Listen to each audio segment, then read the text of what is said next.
Welcome to such की lab, जहां सच को परखा जाता है। दुनिया का सच्चा न्यूज यूट्यूब चैनल। तो फ्रेंड्स, इस प्रकार की और वीडियो देखने के लिए वीडियो के नीचे दिए गए लाल रंग के सब्सक्राइब बटन को दबाइए और साथ में आए नोटिफिकेशन बेल में ऑल नोटिफिकेशन को ऑन कर लीजिए, जिससे आपको हमारी हर वीडियो की सूचना साथ के साथ मिलती रहे। तो फ्रेंड्स, मिलाते हैं अब आपको उस व्यक्ति से जिस व्यक्ति के वो कमरे में रहता था। तो नमस्कार सर, सबसे पहले आप अपना परिचय दीजिए हमारे जनता को। नमस्कार सर, अरुण कुमार है मेरा नाम, वार्ड नंबर 5 रादौर खेड़ा मोहल्ले का निवासी हूँ। मेरे मकान में अभिषेक लगभग 1 साल से रह रहा था। लेकिन हमें सूचना मिली थी कि वो आपके मकान में 3 साल से रह रहा था। नहीं, ये झूठी सूचना है जी। ये मेरे पास एग्रीमेंट है लिखा हुआ उसका। इसमें एग्रीमेंट में डेट भी है और तारीख भी है, सब कुछ है। लगभग 11 महीने का एग्रीमेंट लिखा हुआ है किराए के लिए। ठीक है जी, लगभग उसको 11 महीने इस एग्रीमेंट के हिसाब से भी कंप्लीट नहीं हुए हैं। अच्छा, एक चीज़ और, हमें पता चला था कि वो एक गलत व्यक्ति है। आप सबको पता था, आपके पड़ोसियों को पता था, फिर भी आप लोगों ने कोई एक्शन क्यों नहीं लिया? एक्चुअली जी, मुझे तो अभी 1-2 महीने से पता लगा था। ये मेरे पड़ोसी आए थे मेरे पास, मुझे नहीं पता था। इनके कोई आईडी पर, इनके कार्ड पर उन्होंने कुछ सामान खरीद लिया था बजाज बजूज से। तो उसके बाद मुझे पता लगा भी ये ऐसा आदमी है। तो फिर इनकी मैंने बात कराई तो इनके बोला मैं पैसे दे दूँगा। तो मेरे पास तो ये फर्स्ट आदमी है, इसके अलावा कोई आया भी नहीं। अच्छा, तो जब आपने कमरा किराए पर दिया था उसको, कानूनी तौर से भी सब जगह सार्वजनिक जानकारी है कि जब भी हम किसी भी व्यक्ति को कमरा किराए पर देते हैं या फिर किसी भी किराएदार को रखते हैं तो हम उसके डॉक्यूमेंटेशन लेते हैं, उसकी फ़ोटो लेते हैं। आपने किया था? हाँ, डॉक्यूमेंटेशन ली थी। ये आधार कार्ड है जी उसका, ये एग्रीमेंट लिखवाया था और ये उसका प्रॉपर ओरिजिनल राशन कार्ड है जहाँ ये आप अपने डिस्प्ले भी देख सकते हैं।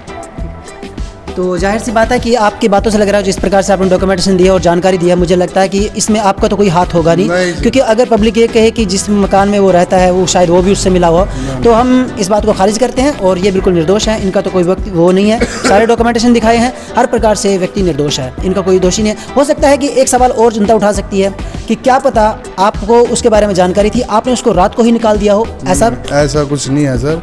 उसके कपड़े और थोड़ा सा सामान था उसमें कमरे में किचन का, वो मेरे पास रखा हुआ है, वो मैंने खाली कर दिया है।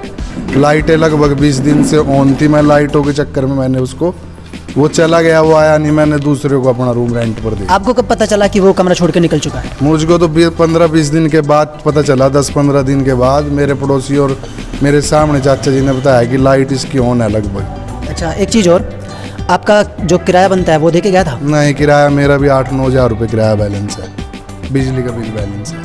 ठीक है। वैसे हम कोशिश करेंगे, जनता से भी हमने अपील किया है कि अगर कोई व्यक्ति 10,000 रुपये का इनाम रखा है हमने इसके ऊपर। अच्छा। अगर कोई भी व्यक्ति कहीं भी देखता है इसको तो हमें तुरंत सूचित करें। नंबर आपके नीचे स्क्रीन पे फ्लैश कर रहे हैं और वो पोस्ट जो हमने डाली है वो भी। इन सभी लोगों को वो बेवकूफ़ बना के निकल गया है और आप सोच भी नहीं सकते। ये एक बार यहाँ आइए, ये जो लेडीज़ है इनके पति से तो हम कोई उम्मीद कर भी नहीं सकते, लेकिन ये जो लड़की है, ये जो औरत है, लेडीज़ है, ये अपने बच्चों का गुजारा पता नहीं किस तरह से करती है, क्या काम करती है, और ऊपर से ये उसकी किस्तें भर रही है। ठीक है, मतलब इन जैसे लोगों का, गरीब लोगों का ही बेवकूफ़ बना के गया। और हम एक बात अक्सर बोलते हैं कि अमीर का कभी कुछ नहीं जाता, हर बार गरीबी पिसता है। हम सब, आप सब किस्तें भर सकते हैं, लेकिन एक जो गरीब व्यक्ति है वो कहाँ से अपनी किस्तें लेकर आएगा? ठीक है बात है। मतलब फंसते यही हैं, गरीब व्यक्ति फंसते हैं। और जो मुझे तो इनके आने पर ही पता लगा था कि वो ऐसा आदमी है। लगभग इस बात को 2 महीने हो गए। साथ ही साथ आपको जानकारी देना चाहूँगा कि जिस व्यक्ति ने हमें जानकारी दी है, 2 महीने इनको पैसे दिए भी हैं उन्होंने, मुझे बताया इन्हें भाई 2 महीने पैसे दिए हैं। फिर ये बोल के गए थे जिसका ध्यान रखना, कभी ये भागना चाहिए, वही बात हुई, वो भाग गया। ठीक है, ठीक है। और जिस व्यक्ति की वो बाइक उठाकर भागा है ना, उसका मकान बिक चुका है, उसके एक हाथ में फ्रैक्चर है, वो हाथ टूट चुका है उसका, और लाखों रुपए उस पर लगे हैं। और अब वो 5 दिन से अपने घर पे आया था, लगभग 5 या 7 दिन से हॉस्पिटल से अपने घर पे आया था डिस्चार्ज होके। तो अब जाकर वो घर पे आया तो उसने कहा कि मेरी बाइक भी उठा के भाग गया वो। अब बाइक उठाई है, किस तरह से दी है उसने, क्या नहीं, वो मैटर अभी अनसुलझा है। जैसे वो मिलेगा तब पता चलेगा, क्योंकि अभी कोई पुख्ता जानकारी नहीं है। फिलहाल के लिए तो हमारे पास ये जानकारी है कि वो बाइक उठाकर भागा, ये कहकर भागा कि मेरी लड़की की तबीयत खराब है, हॉस्पिटल का हॉस्पिटल यमुनानगर में है और मुझे वो बाइक चाहिए। इसलिए गांव में आए भोले भाले व्यक्ति ने उस पर तरस खाकर उसकी मदद करने सोचकर उसको वो बाइक दे दी और वो बाइक लेकर और यहाँ से अपना सारा सामान लेकर फरार हो गया। तो फ्रेंड्स, ये तो थे, क्या नाम बताया था जी आपने अपना? Arun Kumar ji, son of Shri Rajkumar ji. तो आज की वीडियो में बस इतना ही। मिलते हैं अगली वीडियो में कुछ नई जानकारी के साथ। तब तक के लिए जय हिंद और जय भारत।